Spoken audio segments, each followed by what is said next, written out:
Okay.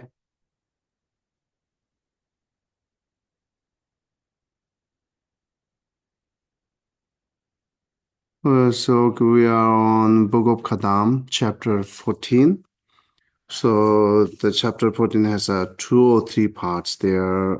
The first one is say that when um, the the ego manifested or arises, then you should remember or recollected the instruction of Guru.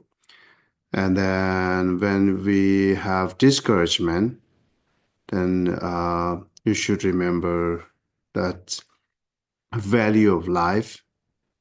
And then it makes third, so then more things about the emptiness, such things, right? So we are on the first ones, recollecting the instructions where when the ego is manifested. So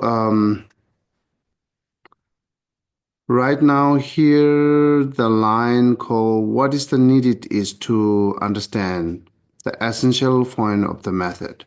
So this part is talking when you meditate, if like distracted or like a any kind of um, distraction thought arises, then how what we should do, such as like while we meditate.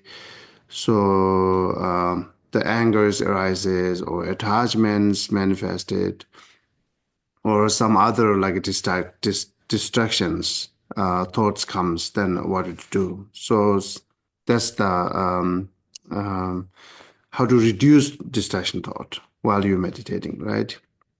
This is the essential point. Uh, then okay. Let me read then.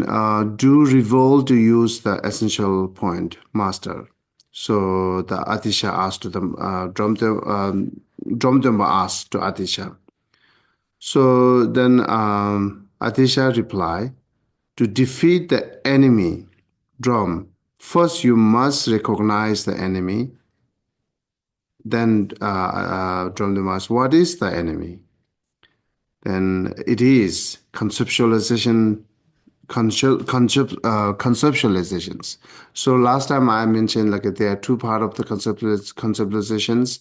So one is the ignorance, which is ego, and other conceptualizations, all other distraction thoughts, whether it's mental afflictions or not mental afflictions. The both are conceptualizations thought. So I think we take few time for discussion on it. I thought you were clear on it. So, Excuse me, uh-huh. said if it is conceptions or, I didn't understand your Con- words. the conceptualizations thought kind of two things. So one is ignorant, what we call a self-ego. And other things is like all the distraction thoughts and all what called conceptualization thought, what we means like could be those mental afflictions are, and most of our thought actually in daily life are conceptualizations thought. Does it make sense? Okay. Yeah. Yeah. So, and then how does one destroy that drum? Destroy is the moment it surfaces. How should one proceed to destroy it? Drum. Observe where is its base is. Analyze its shape, color, and so on, and examine its past, future, and so on. Seek what is good goes to and where is comes from at the time. It will not be found. So this is how we need to analyze, right? Say, I think this is the part of the Mahamudra practice. If you're familiar with the Mahamudra, so that's part of Mahamudra practice. Um, there, in Mahamudra, there are few way to stop the distractions mind. One, your conscientiousness or vigilance, just keep watching that any discerning thought arises or not. As well as arises, then you are stopping it as soon arises. It's just immediately try to stop it. That's the one way. So here is not stopping it. Here, just changing, switching the object. So, for example, if you are focusing on the breath and meditating it, some other thoughts comes, like say, I will take example anger, right? Anger arises while you're thinking breath, and then that object comes who cause you have anger, and same time your anger arises. That's kind of distraction, right? So while your anger arises, then you, instead of you focusing on the breath, you should focus on the anger in order to stop it, in order to overcome by the distractions, right? So when you focus on anger, then what you're doing is just finding that analyzing on anger that comes from where and goes to where, and then as here says, as anger has what kind of shape there, and then what color it is, how it looks like it is, what is the antidote of the anger. So all this you analyze, right? So say if you found it some kind of, let's say, or anger shape is something square, or anger color is black. It could be or not. Yeah. So I think if you found that way, then it's kind of like your could be the your imaginations instead of actual the reaching to reality of anger. It's not the actual anger. So special the regarding the Buddhists, the mind is invisible, right? There are no color, no shape. Um, the brain is not mind, heart is not the mind, the mind is not the actual physic. So mind is non-physic and no form at all. And then it's also clear and awareness and invisible, right? So this is how mind described it. So it might take a time to understand that part if we use logic more. This is how we describe the mind. And beside that, anything you said, like the mind is brain or something else. So uh, logically, it's not really suitable or not really reliable.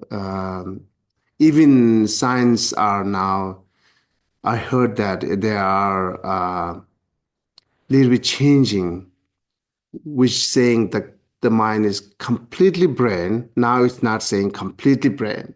It's something else and brain, right? So that's how they change.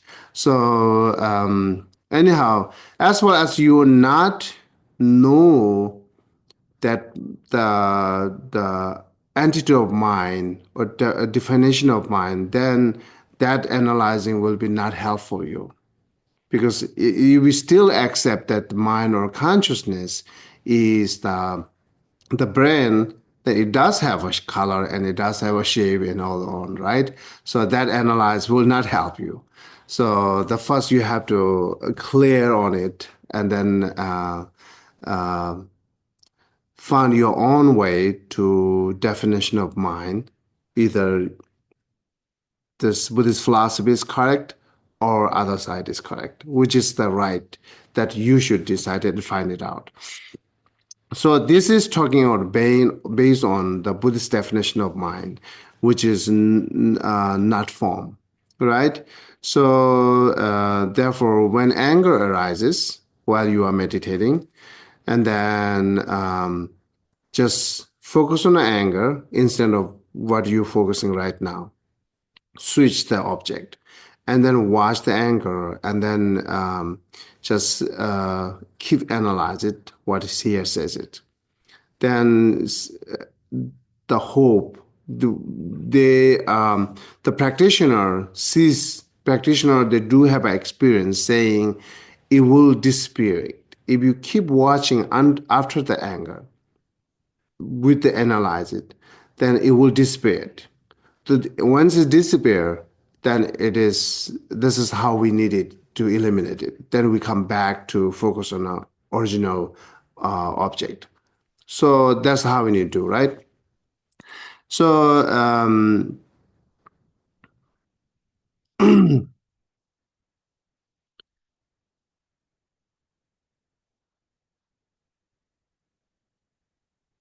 okay. So this is example, and any thoughts arises. That's the how we need to manifest it. I mean, like, analyze it. Uh-huh. So you mentioned like these kind of two methods on how to deal with like afflictions when they come up. One is to, Mhm. apply the antidote and try to stop it, and the other is to observe it and see its emptiness. How do we know which one to actually use in, any situation? While you're meditating? Yeah, while you're meditating, yeah, how do you know which method to actually perform? No, it is like is something comes up, thoughts, which is not your what you are not meditating, right? Let's say taking breath. So you are focusing on the breath in order to having good concentration mind, right? This is your main original practice. And then while you focus on the breath, any other thoughts comes, then you switch that every thought, either it's anger or just any distractions like thinking, let's say thinking which is you have to done the job, right? So and then is something comes that, oh, I didn't finish that homework, I didn't finish that my job. That thoughts again, how looks like that thoughts, just analyze it, that thought. This is how we know, because it's clear that that object is not our part of the meditation. It's just different, right? So that's how. This is your question. Yeah, but there's like the other method of, if anger arises, you try to give rise to like loving kindness to counter that anger instead. That's the other kind of meditation instruction at first. So how do you know which one, if you're supposed to like Oh, fight the okay. anger or analyze the anger? Any antidote. There are many antidotes, right? There are many methods. Any antidote, any method which is found easy for you, you can use that. They are not necessarily that those are option actually, optional, right? So not necessary that you have to follow this first step and second step. So this is optional. So whatever method found for you easy and more beneficial, use that the method every time. Yeah. So that's you ask. Okay, yeah. Okay. Yeah. So that's how we need to do. And this is another option how to overcome by distraction, right? So actually, if we read the Mahamudra, they are giving us like a 5 different method how to stop distractions. This is the I think the one of the great one. And giving an example here, say the huge ocean and center of the oceans, and then birds there. The birds fly. Let it fly, because it finally bird will come landing on the boat, because the ocean is huge. They cannot fly that much far. So what it means is, any distractions comes, let it follow it, instead of you just stopping it. Just follow that distractions and let's go with it, analyze it, and finally your mind will become back to the actual original object. That's the saying. Sorry. Okay, so um, why is this so? It cannot be found because it never was drawn. So when it is not found, what should one do then? Drum. This is called transforming conceptualizations into ultimate expense. If it is cannot be found when it's searched for, this is a sign that is the ultimate expense. So please place your mind at rest upon this. What is arising again, then level it out again, drum. So like how many times it comes. It is also related with emptiness because once we look at the mind and not finding any basis, not finding any color or shape, it's just becoming more clear visions. And then that is kind of like an emptiness. This kind of like an empty, right? So any mind right now we're using for overcome by distractions. Otherwise, you can use any thought when you, let's say, as mind is your object. Now you're thinking what is reality of mind as you are finding for the ultimate reality of mind, which is no basis. So use same analyze, right? What color, what is this and that. And finally, you are not finding it. So this is not exactly emptiness, but it's kind of like emptiness. It's just vision is becoming more empty or it disappearing it, right? So when it disappears, this is um, what called it's part of the emptiness. But there are many other lineages.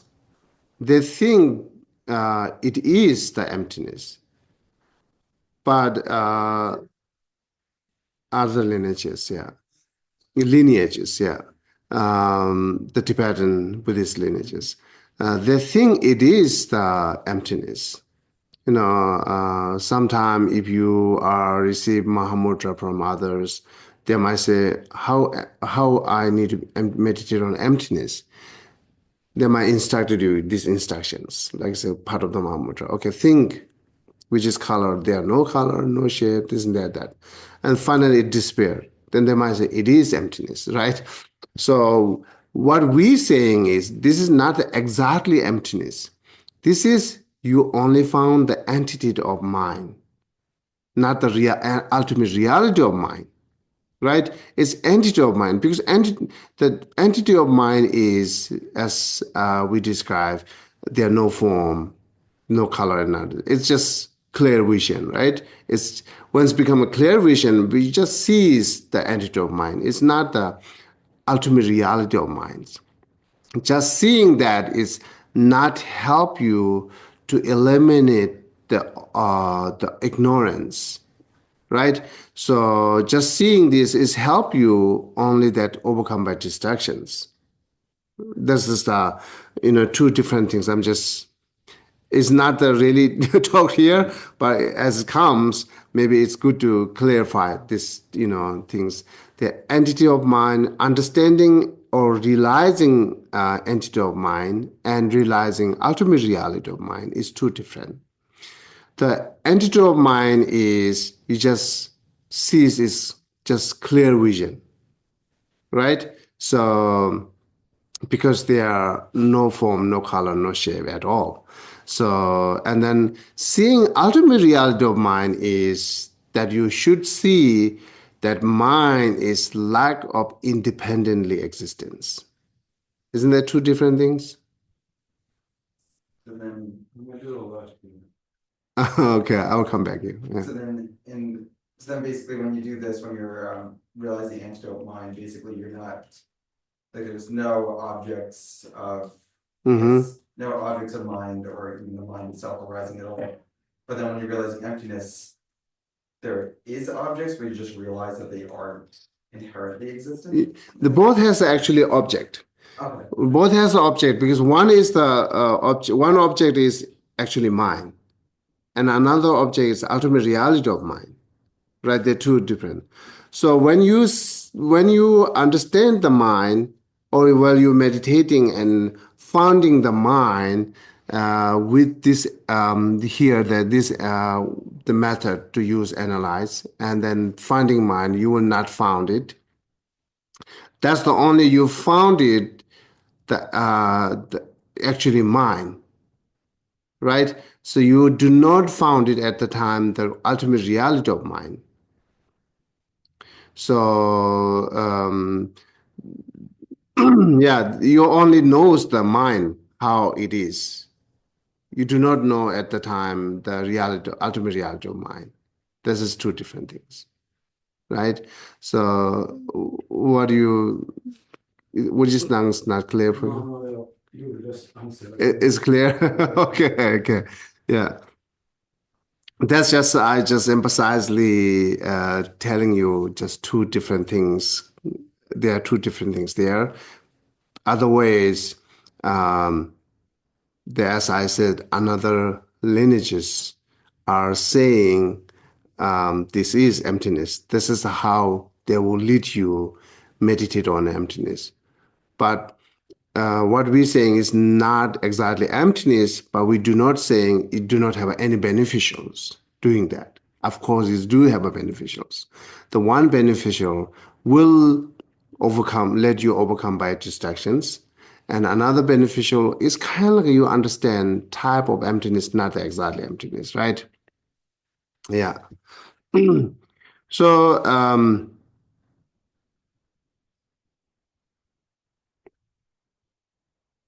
let's see, we can use the 5 minute um, to this method, right? So any thought, the mind should be your object, right? The mind should be your object. Then how you can determine them? How I can recognize mind, right? Let's say you are now thinking cup. The cup is the object, which is subject. The thinking cup, it's the mind now. So that mind, you analyze how exactly analyze here them where it comes from, where it goes. Just when say any, you can make it up. So any thoughts just arises in your mind, either like attachment, anger. Maybe attachment will be more easy for us. Say, okay, something that you like it, right? Then just just let manifested it, and then that, but that object which you like is not the actual mind, right? That subject is the attachment, right? So now you have to found that subject, the which is liking and having desire, right? That desire is the subject, that attachment is the subject, the object where you have attached, where you have desires. They're two different things. So you shouldn't focus that object. So you moment you are taking the subject and object together because you have to realize actually exactly the what is attachment and desire, right? Therefore, we're just going with the object. After you exactly the realize that desire and attachment, then desire or attachment. So then you can focus on it and then think where it comes from. It's from heart or nerves or outside or inside body, which part. You just think where it comes from actually, right? Then take your time to think the way it comes from, to analyze all these things. Then we can talk more. If you found, oh, it comes from heart, it comes from nerve, it comes from blood, it comes from out. That if you can understand, if it is not, that will be good. Then if it's you first you think, oh, it comes from outside. Oh yeah, it couldn't be, it shouldn't be because of that. So if you do not understand, then you can bring questions so we can discussion on it. So that's the first things you thinking where it comes from. And then after that, you take time to think what is the color of it, what is the shape of it, and then finally where it goes. Just keep watching on that attachment and desire, and uh, I mean, like keep focus on that object and the attachment or desire, then keep continuous analyze, and then see what experience comes in the final. Could we do that? 5 minutes? Okay. It's clear how you analyze. It's clear, right? Okay.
So, okay, now open your eyes.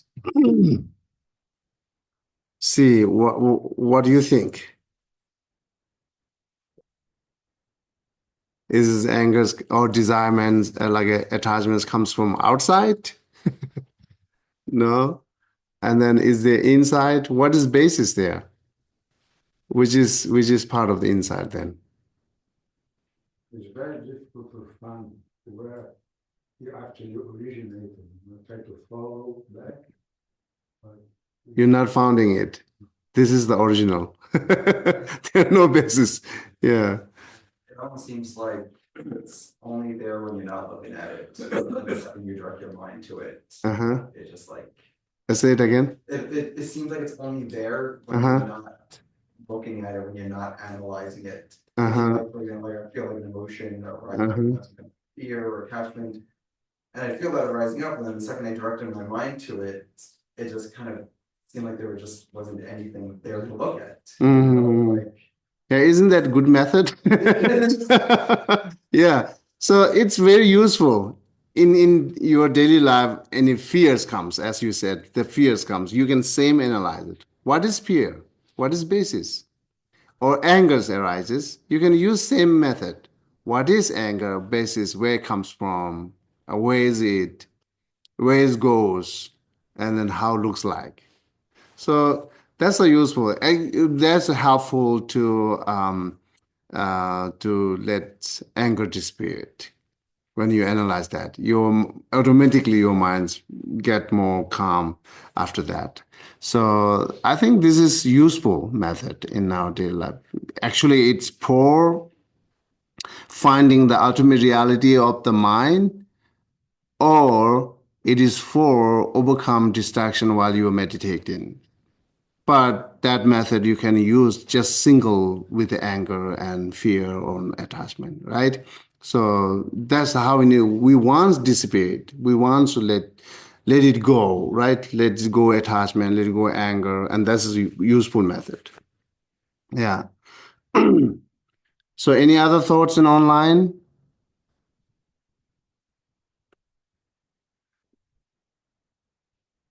Okay, no, then yeah. And then in terms of that kind of analysis, so like how you mentioned there's a difference between that and actually perceiving ultimate reality. Mm-hmm.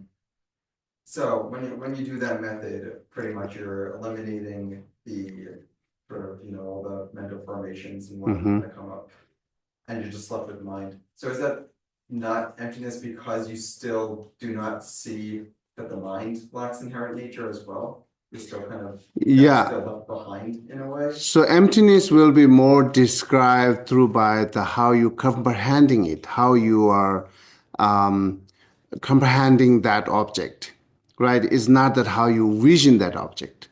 So the previous one is just we talking about vision. Vision is just invisible. There's nothing there. It's empty. It disappears. That's part of vision. And same time, thought at the moment, thought. How is comprehending? You just say, oh, it's disappeared. That's it, right? The emptiness part is should be have that kind of thoughts. Or it is the lack of independently existence. It is lack of truly existence. That kind of thought should be there.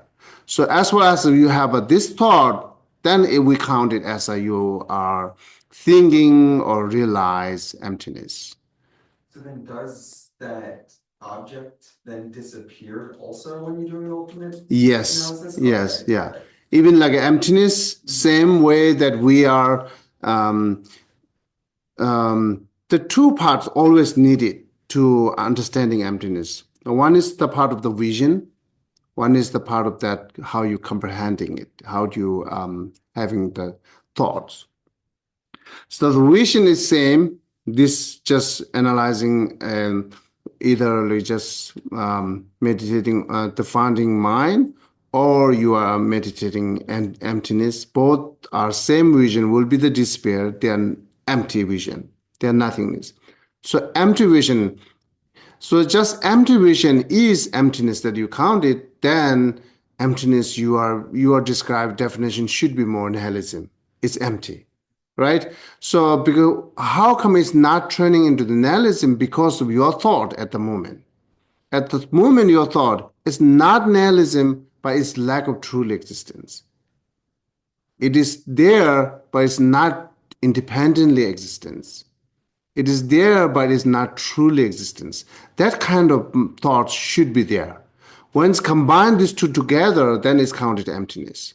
The vision empty, and then thoughts, the comprehending that lack of true existence comes together, then you are thinking emptiness, right? So, and then other as analytics are describing is vision empty, this is emptiness. If so, that when further analyze it or further use more logic, you will be found it's kind of like a nihilism, because you're describing that empty vision is emptiness.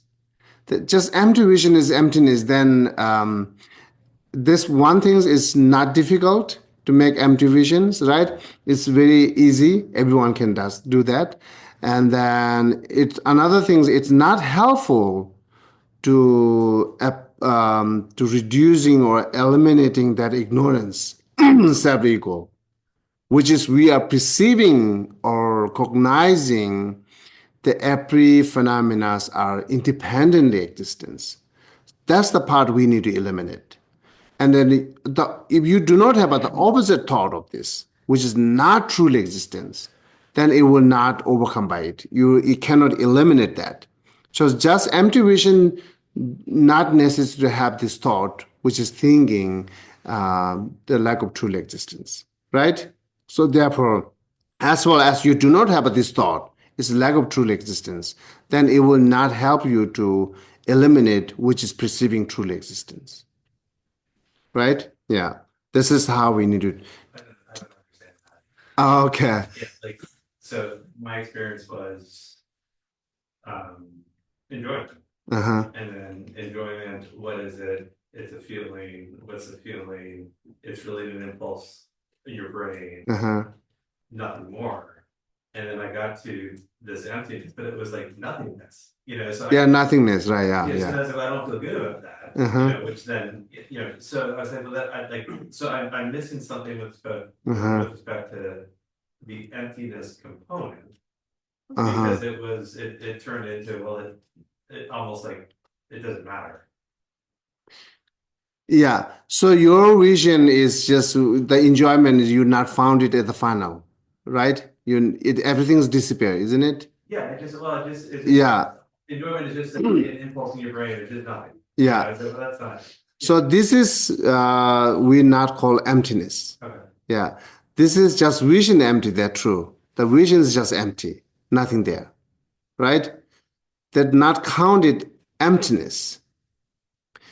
So, and then how you can make understand I'm thinking emptiness. It's more you judge by that how you're thinking at that moment. It's not judged by how you visioning, like how you seeing at that moment, right?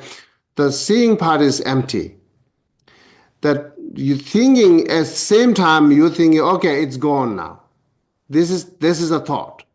That thought is not you really thinking emptiness, right? That thought is you just thinking, oh, it's gone. You're not thinking, oh, it is lack of independent existence. You're not thinking at that time, right? So you're not thinking it's a lack of true existence. You're just thinking it's gone. So just thinking it's gone and thinking it's lack of true existence is two different things. So we should have at that moment the thinking, that thought, which is lack of true existence. Then it's combinations of that vision gone, nothing there. And then what is nothing is actually thinking here. It's because of it, lack of true existence. It's combined together, then we counted you are thinking emptiness. Until then, just empty vision is not thinking emptiness. You're just thinking empty vision. It's gone. That's it. So then you. Sorry. In that instance, you continue with it. Yeah, you can continue with that, overcome by reduce anger or attachment or distraction. But it cannot help you to reduce ignorance. It only help you to reduce anger, attachment, but which is useful, right? So distraction things, yeah. Is this clear? I'll have to, Okay. think about it. Maybe if we more discussion, maybe you use like your own, maybe Wesley can experience, so your own way, then maybe understand better. Yeah. Maybe like an analogy that I have maybe is, if you like close your eyes, you can say that this room disappears because you're not seeing the room anymore. But you're not understanding that the room was actually never inherently existent. Yeah, Just yeah. not perceiving the room anymore. At the time, yeah. So you are not the time that, At the time you're yeah. not seeing the emptiness of the room because there's no understanding behind it. Yeah. It's just just this lack of seeing. Yes, yes. That's exactly I tried to say it. There are two things, right? Both are useful actually. Both are we did like an earlier meditation. It is useful and benefited for us to overcome by any distractions and any mental emotions, right? It is helpful. But I have further clarifications saying that it is not the emptiness. That's how I try to explain it. It is, I'm not saying it's not helpful. It's helpful, but don't consider it is emptiness. It is not emptiness. And then how becoming is emptiness? When you edit the thoughts, thinking it's lack of true existence, then it's becoming emptiness. Because vision is empty, but comprehending its lack of true existence. That's how it comes. Okay. So all the points here talking about that, right? Okay, so as well, you understand differentiated between like a emptiness and empty visions. That's few reason I give it. That will be help us. Okay, there are two different things there. Recently, I went to California and one of my friends, we just talking in a coffee shop, and I asked her how you meditate emptiness. Then she used this method. Then I asked her again, is this really emptiness? Then she said, yes, that's how we do. And again, I asked her how you can make differentiated between like and seeing entity of mind and seeing ultimate reality of mind. How you can make differentiated? Is it same or different? You know, then she didn't answer for that. So, um, so this is really goes more detailous and more profound and deeper, right? So otherwise, it's very much possible that like a see us as the same. Vision is empty. Okay, now it's emptiness. It could be the possibility to see that part is emptiness. Therefore, even like a many practitioner, the great scholar are describing that way. So I'm not greater than them, but I'm seeing is differentiate because of Lama Tsongkhapa's instructions. I study it, then say, oh yeah, it could be the different now. So that's how I know. It's not my own way, right? So, okay. So now, again, continues to explain here. Can one skillfully deal with then this in a gradual manner? Drum. This wouldn't work. So destroy it by what's beating it with antidotes. Are there any other object of abandonment? Drum. Harbor no excessive thoughts. What's called? Concentrate entirely all your aspiration into one. Yeah. Then Rama again asking, Are there other paths or not? A two-forked road will not take you far. Drum. So let go and be single-pointed in your path. Are there other aspiration or not? Dom is too much curiosity, right? That's like us. But see how much he has a curiosity. Adisha's answers are getting into the one point. So Adisha again answer says, Drom, if you have too many aspirations, you will lose the actual purpose. Do not initiate too many tests. Let go and be single pointed in your decisions. That's how we need to do, right? So this is how we have a curiosity. Oh, I know how this is the antidote, how to overcome by anger. What else? And then love and kindness. What else? And Vichida, what else? Which is good for a study. That's very true. But sometimes it's good that what you knew that apply and get it experience instead of finding another like a antidote or another method, right? So but sometimes I see why they too much curiosity, why they're finding another method. They feel that first method, what they understand is not useful. It's not helpful. Therefore, they're looking it. And then second method talks. Again, they found it's not helpful, right? Therefore, they're looking another method. Then when I check back again, how come you do not found it's helpful? Then say, I have an anger strong today and I try to apply it. It's not worked. Right? This is their reason. So then I understand, okay, your reason is completely wrong, right? It will be, it is happening while like anger is manifested. At the same time, you try to apply that antidote to reduce that anger at the moment. Until then, you do not do anything. Of course, it's not helpful. As usually I'm saying, because the antidote is so weak.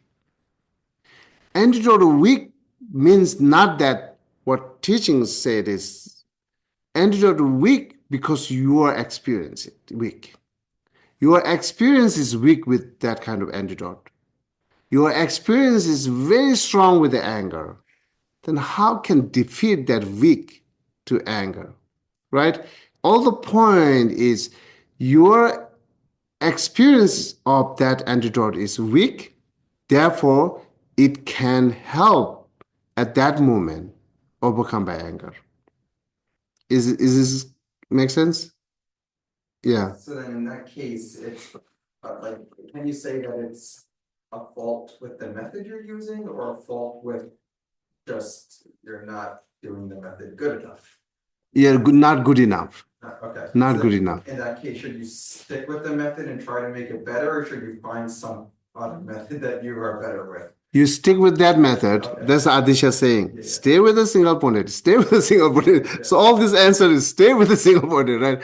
So you stick with that method to continuously meditate day by day, whether you have a problem or not, whether you have an anger or not. Just as we learn the method and then understand that method and then having that method experience until we do not have that experience, that will not, and it's not found helpful for reducing any negative emotion, and as well as not helpful to overcome by suffering as well, right? So therefore day by day, so try to get experiences through by the meditating or thinking again and again. Stick with the one object. So once you're good with it, then you can find another method to make it better. That could be the okay. Yeah, please go ahead. Talk about single pointed in your decision. Um, and these other things, this, I'll try this, it's this, it's this. It's this. Mm-hmm. So if you just stay with singleness of purpose, Mm-hmm. you want to say perhaps you might say, singleness of purpose, my purpose is to find enlightenment. Mm-hmm. To become Mm-hmm.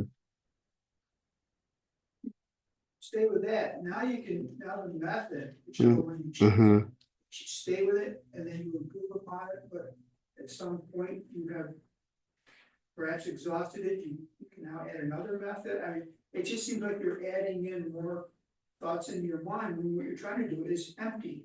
Mm-hmm. So that you are the emptiness. You're not just seeing emptiness around you. Once you see emptiness around you, it seems to me you've lost the emptiness. Mm-hmm. But if you are part of the emptiness, Mm-hmm. this is maybe the experience one is looking for. Okay, still line up with singleness of purpose. To your mind, when your brain dies, doesn't mean you've lost your awareness. We don't know that. Mm-hmm. Not being positive in somewhere else. Mm-hmm. So singleness of purpose, I'm trying to follow it's a single point in your decision, is the phrase I'm looking at. Singleness of purpose, if we have that singleness of purpose, that whatever the method is, okay, we see it as something other, use it, abandon it, but don't become attached to it, because the thing to be attached to is your purpose, your singleness of purpose. And I think I see that when you, well, no excessive thoughts, concentrate entirely on the aspirations into one. Do I understand? My question is, do I understand this correctly, or am I just confusing myself? Oh, okay. So that's a good question. So single pointed here as that not exactly same. Usually we saying when you meditate single pointedly. So meditate single pointedly means only one object, stay with the one object, and then think that one object only constantly again and again. That's single pointed means, right? So here single pointed he means like um, there are many methods, right? So and then like for enlightenments, there the the five paths, 10 bhumis, and then as well there are many other quality that we needed to we need to achieve before enlightenment, right? So then let's say 10, count it like 10 qualities that we need to achieve before enlightenment, and then but you have to stay with the first qualities before you get to the second qualities, right? You stay with the first qualities single pointedly until you achieved it. Then you can move to the second quality. Then the end, the empty, like enlightenment, right? So this is one, the meaning of the single pointed here. And then that quality, achieving that quality, it could be there are numerous methods. So it's good to learn all this method and then test it. Which method is easy for me? It's more helpful for me to getting this quality, right? So everyone not necessary to use all the same method, right? Everyone except a few objects, like I said, Bodhisattva, there are only one or two methods. There are no numerous methods. But having concentrations, realizing emptiness, there are many methods, right?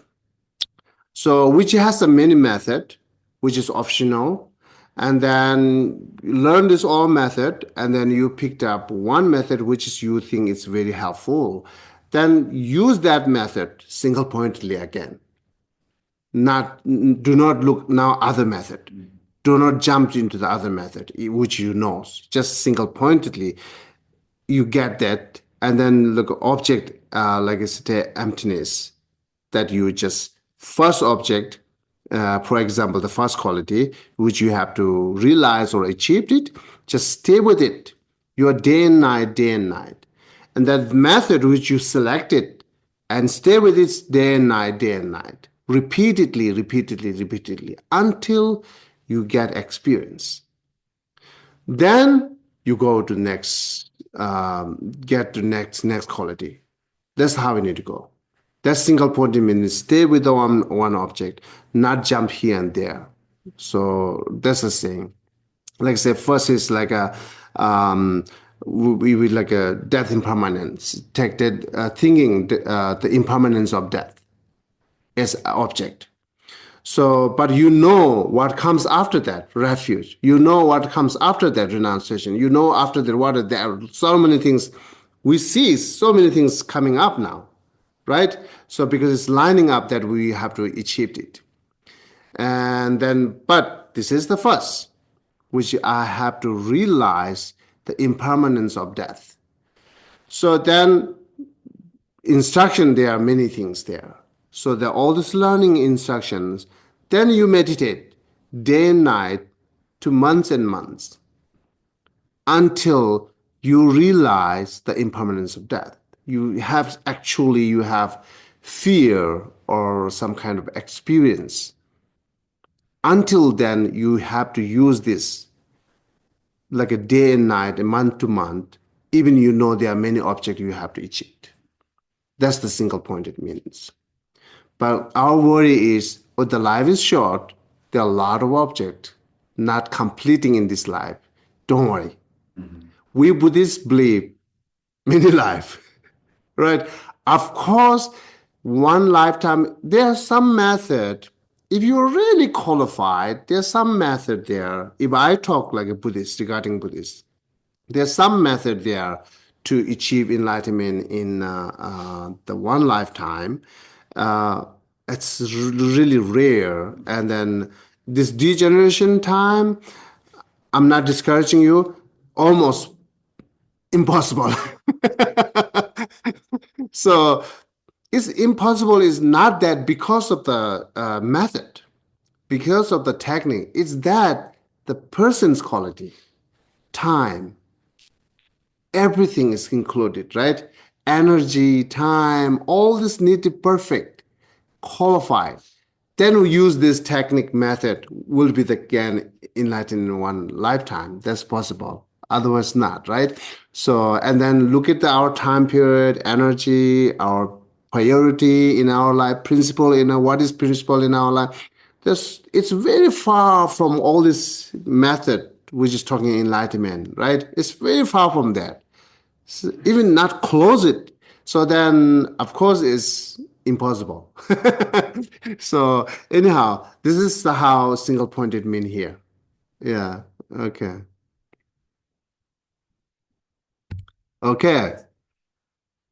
So now next, another method. He is saying, if you, while you are meditating single pointedly with on one object, but it could be there are many obstacles, right?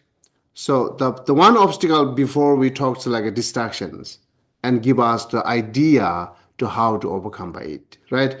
Now then say, okay, I understand those the method to reducing the obstacle for making my meditations better. And then I choose one object, doing practicing it single pointedly until I achieved it. But it could be another obstacle comes. What is that? The not having financial enough, not having foods enough, plus we have illness. Then how can continue to meditate? Even I choose the single pointedly. So then giving idea here. Okay, master, though this is true, right? Nevertheless, when adverse condition happen, such as a sickness, it is difficult. Drumthamba exactly asking for us all this question, right? So he's making very, very clear. So, and then Adisha say, Drum, what are you saying? There's no better spiritual teacher than this sickness and all other obstacle. So, um,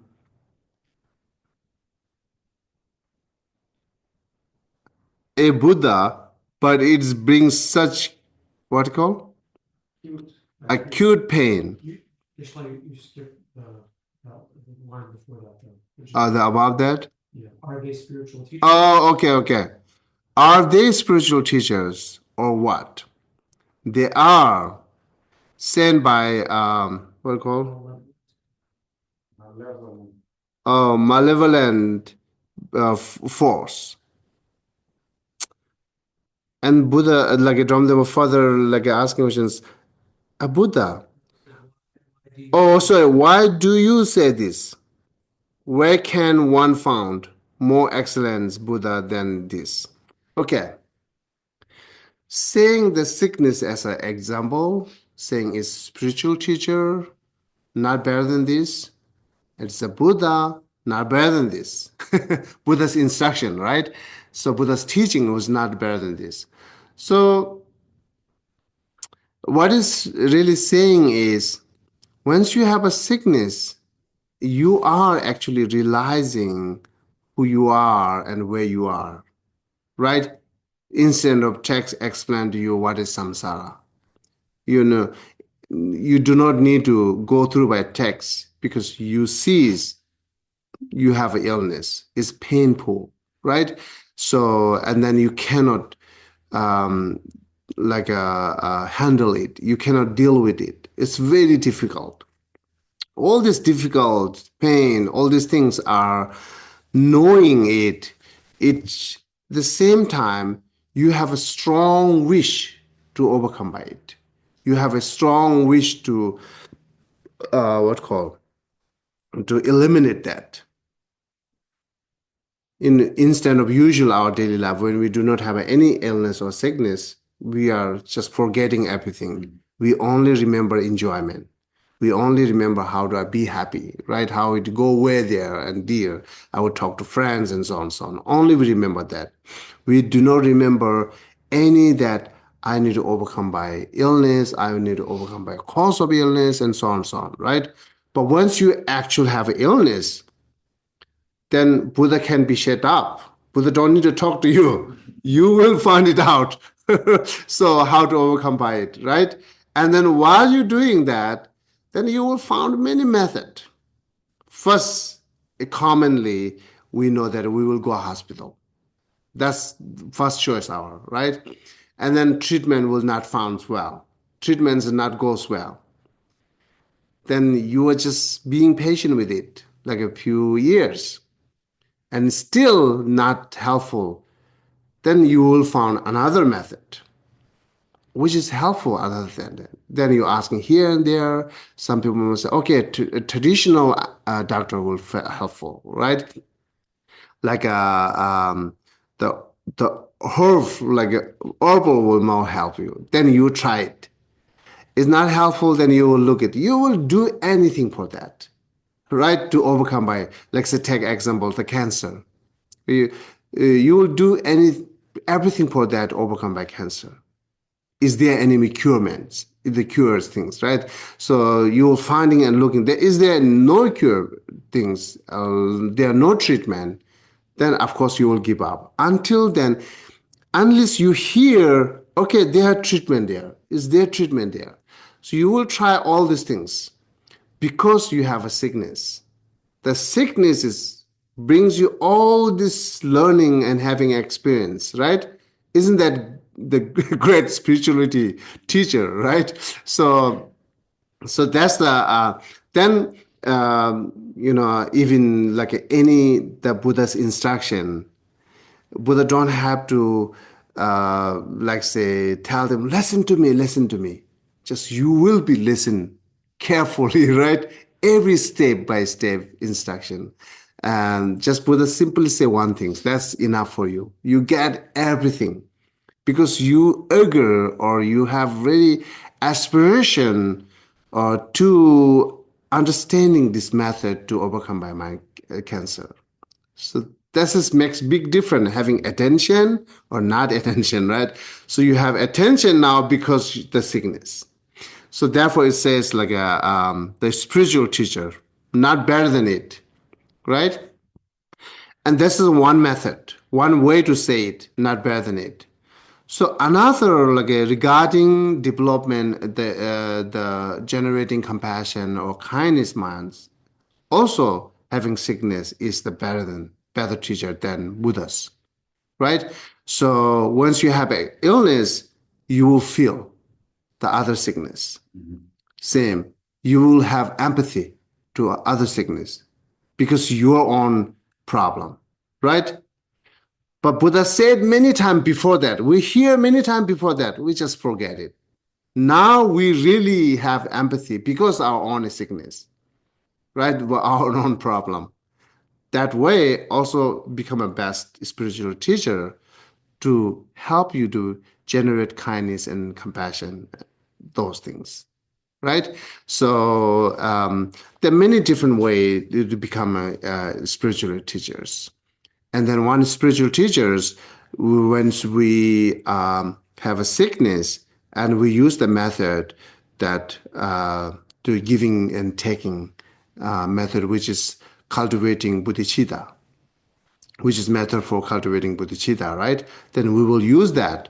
That also makes you calm, and that thoughts makes you meaningful life at the moment because you're thinking all sentient beings to free from that suffering. You're thinking all sentient beings achieve enlightenment. So using that method again, it's a it's very encouraging you or best teacher or best like a booster, right, to do our practice. So therefore, the illness is not always bad, uh, and suffering is not always bad, right? Suffering has a lot of good quality. One good quality is that we encouraging us to do those things. Another good quality is if I talk regarding Buddhists, is purifying that our negativity, karmas, right? And plus, like the good quality is can be uh, like uh, that negative karma can be purified. That's also quality of negative karma. Negative karma always not remaining as a negative, right? So okay, so today I can talk more Geshe-la? Buddhist because we're all here, right? So that's just how what is meaning talking here, like a better spiritual teacher than this, right? And then better, this is the say more excellent Buddha than this. Then this means instruction. Your illness is better than instruction. So usually we Tibetan have a one expression said. So 100 advice, it was a what called one. It's accident. One experience, or let's say that one experience is better than 100 advice. Right. This is exactly meaning here. Uh, okay. So this says, Geshe-la, I have a question. sorry. I have a question here. Oh, sure. Yeah, so based on this paragraph that you just discussed, and also on the previous, so do you think that if the inherent nature of mind is empty, do you think that a human in states of extreme emotion, meaning, for example, like this example where they got a diagnosis of terminal cancer, or they have lost a very, very closed loved one, you'll commonly find them when you talk to someone in that deep, extreme emotion state, they'll commonly say, I feel like I'm in a dream. And it's many times I've myself, when somebody has said that who has had tremendous grief, they say that.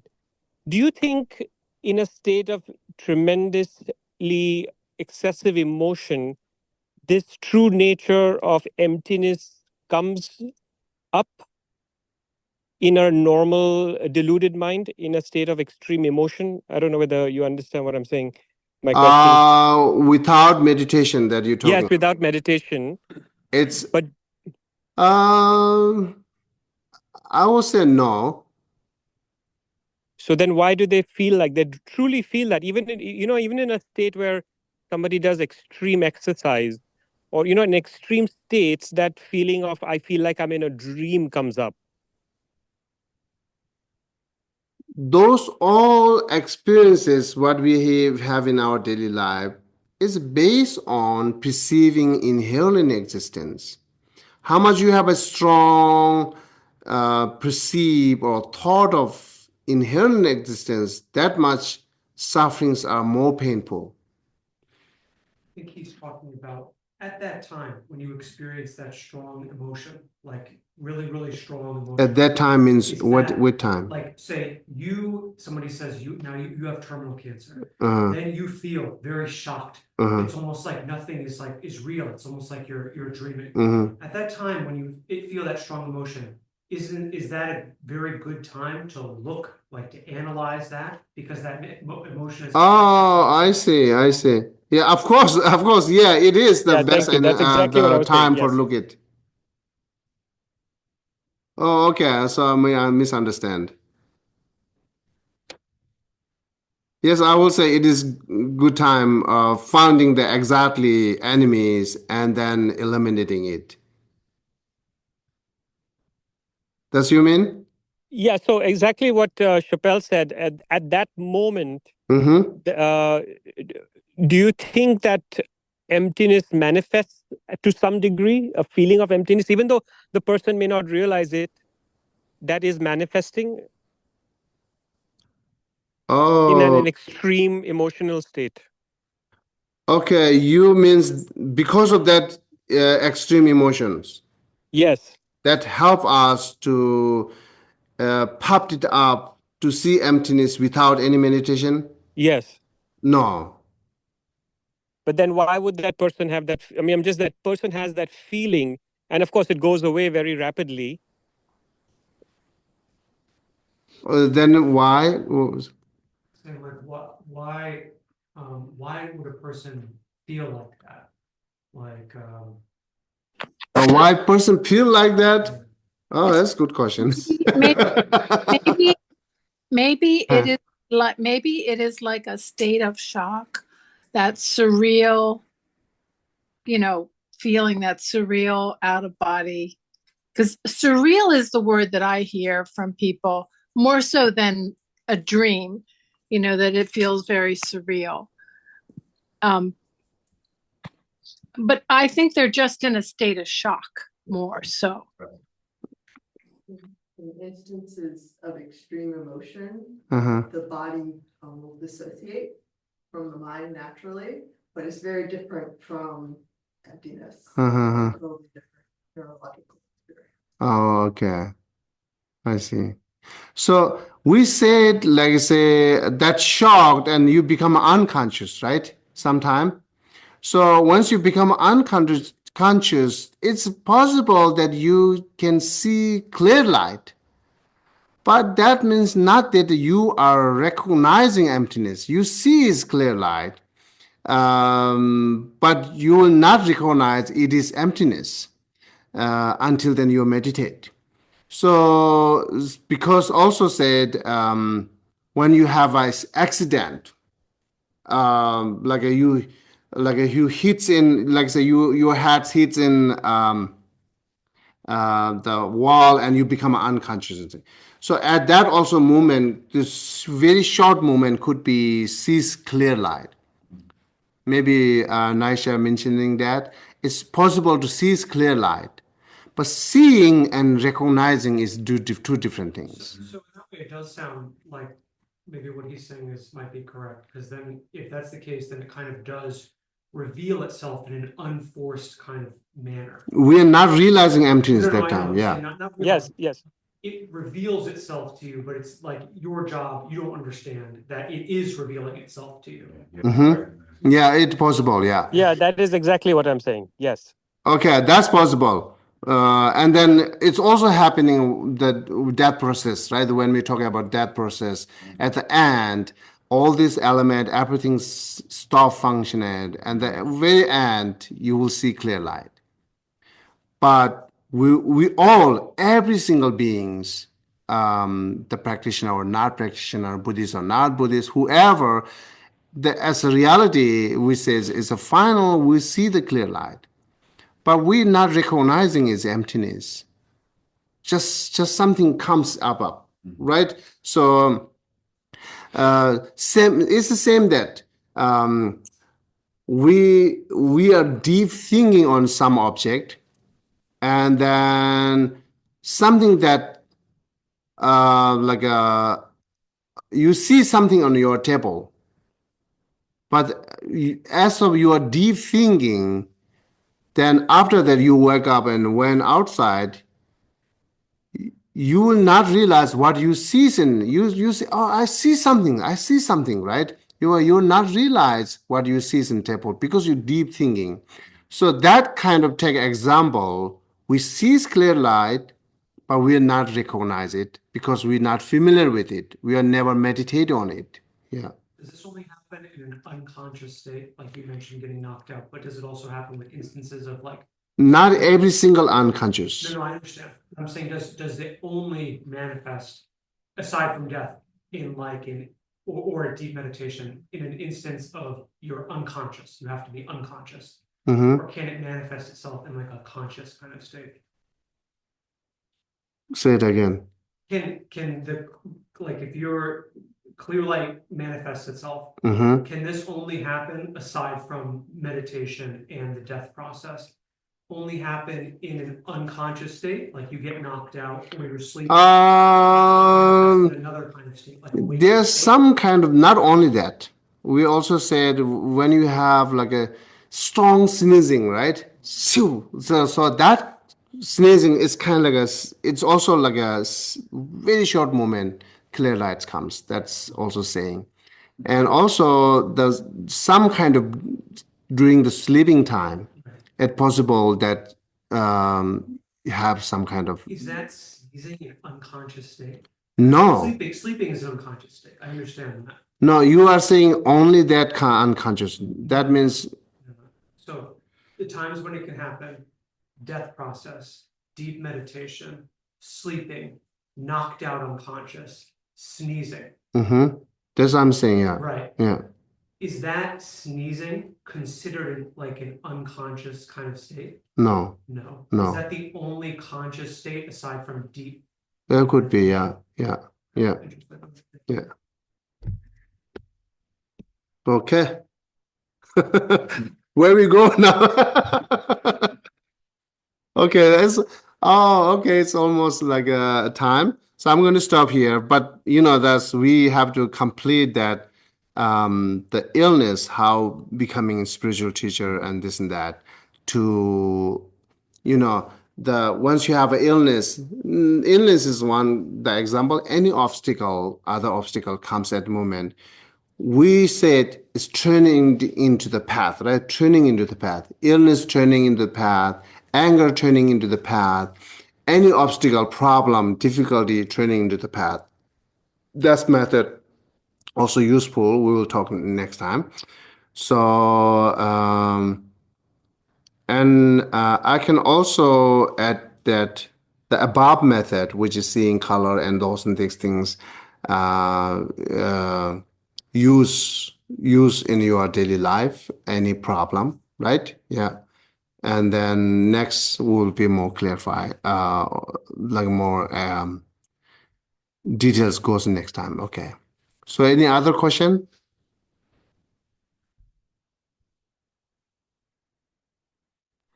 No question. Just thank you, and thank you, Nasheed. It was interesting. And I think, Geshe, you're right. Like, where do you go from here? But it was very interesting. Thank you. Okay. Okay. So then we're going to stop here if you do not have a question. So thank you and have a wonderful day. Yeah.